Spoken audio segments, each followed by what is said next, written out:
The next Call of Duty is from Infinity Ward, and it's called Call of Duty Modern Warfare. Just Modern Warfare, that's it. It's officially confirmed and announced today. So I'm here, Jake Baldino, and I actually got to see a deep dive of this game secretly behind closed doors a few weeks ago. So I'm here to break down the news, but hopefully provide a little more insight into this game and everything we know. And if I'm being honest, the trailer doesn't do the parts of the game that I saw any justice at all. We don't really have much to show now other than the trailer, so bear with us visually, but I do have some good information. But really, just to set it up, I casually play every Call of Duty. I've been over it really for a long time. I just like single player games and I'm burnt out on the multiplayer.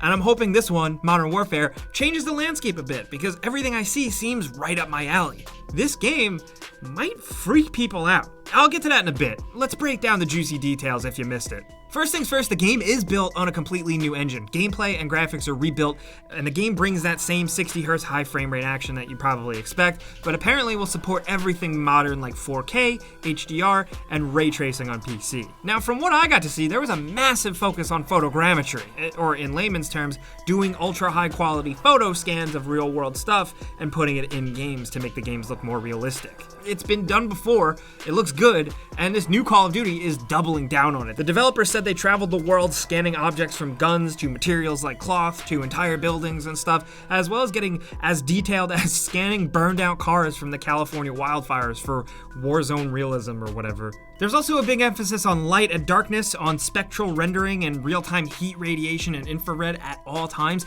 just kind of meaning that the game seems completely built around the dark scenes being actually convincingly dark and night vision being absolutely required in some instances. It looks really, really good, and unlike how night vision has looked in most games, it's not just a green filter. I'm actually surprised the trailer didn't take the time to slow things down and really show how good the graphics look because it was pretty amazing stuff. The other emphasis was sound, which is something that Call of Duty always seemed good at, but there's full Dolby Atmos support this time.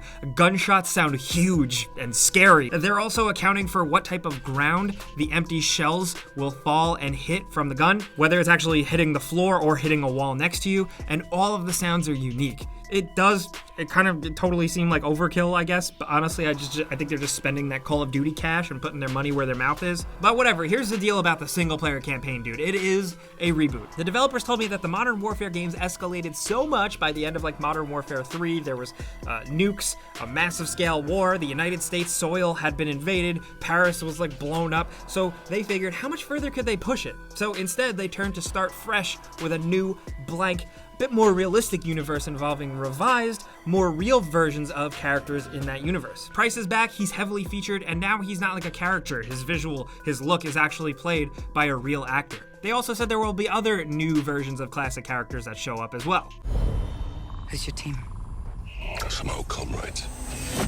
The big thing is they're going nuts on realism and stuff. Scenarios and the base of the story is aimed to be, and I quote, ripped from the headlines, or realistic stuff, and whether or not that makes you cringe, this game looks like it's gonna be edgy as hell. You could see little glimpses of it from the reveal today, but the 2 levels I got to see a playthrough of really hammer it home that they're kind of in some ways making a lot of it feel like No Russian, the game. You know the controversial airport shooting scene from Modern Warfare 2? It was raw, realistic, and shocking. I gotta say, I was surprised to see how realistically enemies animated and how they were shot and how life escaped from their bodies. In a Call of Duty game, it just seems like there was so much focus on making the enemies on screen actually come off like real people that I was really shocked that they went this far with it. But it also does translate to the gameplay. It looks like it doesn't play drastically different, but it does really look like some levels and scenarios do really encourage, slower play. Movement and sway and speed does look a bit clunkier and realer, and there's door breach tactics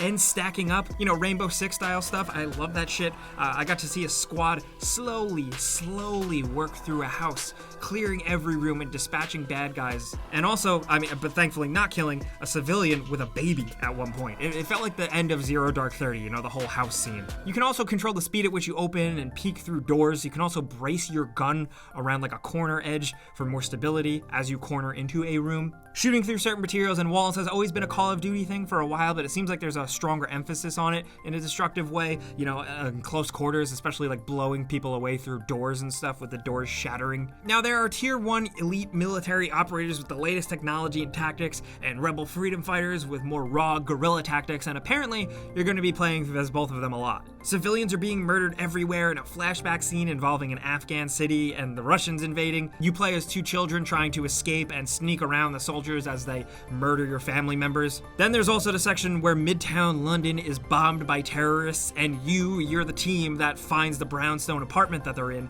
and you sneak in complete darkness and eliminate them one by one, like I mentioned earlier.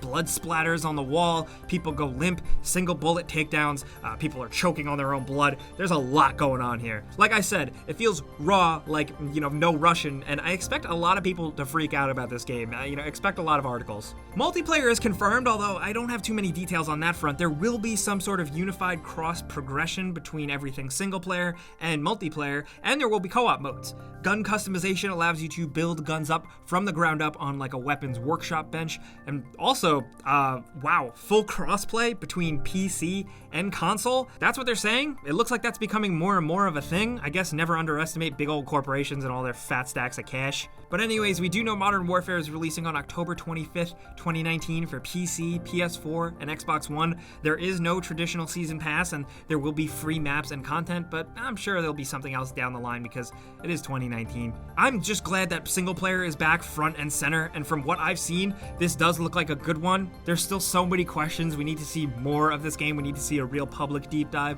We also need to look at a glimpse of the multiplayer. So for now, we'll just wait and see, but we wanted to give you some info. If you got any more questions for me, anything I can answer at all, be sure to hit us up in the comments or hit me up on Twitter and Instagram at Jake Baldino. But if you enjoyed this video and maybe learned something, clicking the like button is the best way you can help us out. And if you're new, it's worth maybe considering subscribing because we put out videos every single day. But hey, as always, thanks for watching. We'll see you guys next time.